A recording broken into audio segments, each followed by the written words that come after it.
Hi అండి. ఇప్పుడు కిలోల కొద్దీ ఆకుకూరలు కోయడానికి ఒక కొత్త ఆయుధం అండి. చూస్తే ఖచ్చితంగా ఆశ్చర్యపోతారు. సో, ఈ టిప్ తెలుసుకునే ముందు చిన్న రిక్వెస్ట్ అండి. ఫస్ట్ టైం మన ఛానల్ ఎవరైనా చూస్తూ ఉన్నట్లయితే ప్లీజ్ అండి ఒక్కసారి ప్రీవియస్ చూసి మీకు నచ్చట్లేదు తప్పకుండా ఛానల్‌ని సబ్స్క్రైబ్ చేసుకుని ఇంక ఫస్ట్ టిప్‌ని తెలుసుకుందాం. గ్యాస్ సిలిండర్ మనం ఇలా ఓపెన్ చేయాలంటే చాలా ఇబ్బంది పడుతూ ఉంటాం కదా!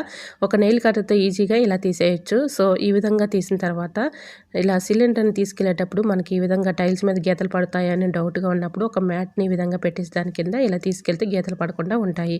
అలానే ఇంకా సెకండ్ టిప్‌ని తెలుసుకుందాం. అన్నం వార్చిన తర్వాత గంజి ఉంటాయి కదండీ! ఆ గంజిలో కొద్దిగా సాల్ట్, కొద్దిగా పసుపు వేసుకొని ఇలా వేడివేడిగా త్రాగడం వలన బాడీ పెయిన్స్ అంతా కూడా చక్కగా తగ్గిపోతాయి. పీరియడ్స్‌లో వచ్చినటువంటి స్టమక్ పెయిన్, నడుము నొప్పి అంతా కూడా రికవర్ అవుతుంది. ట్రై చేయండి. 3 డేస్ కూడా ఇలా త్రాగి చూడండి. ఆ ఒళ్ళు నొప్పులు కానీ, నడుము నొప్పి కానీ, స్టమక్ పెయిన్ కానీ తగ్గిపోతుంది. ఇంకా థర్డ్ టిప్‌ని తెలుసుకుందాం. మనం ఇలాగ ఆకుకూరలు ఇలా కట్ చేసేటప్పుడు చాలా ఇబ్బంది పడుతూ, కష్టపడుతూ ఉంటాం కదా! ఒక దువ్వెన సహాయంతో ఆకంతా కూడా ఈ విధంగా సపరేట్ చేసేసుకోవచ్చండి. చిన్న వీడియో క్లిప్పింగ్ మిస్ అయింది సారీ.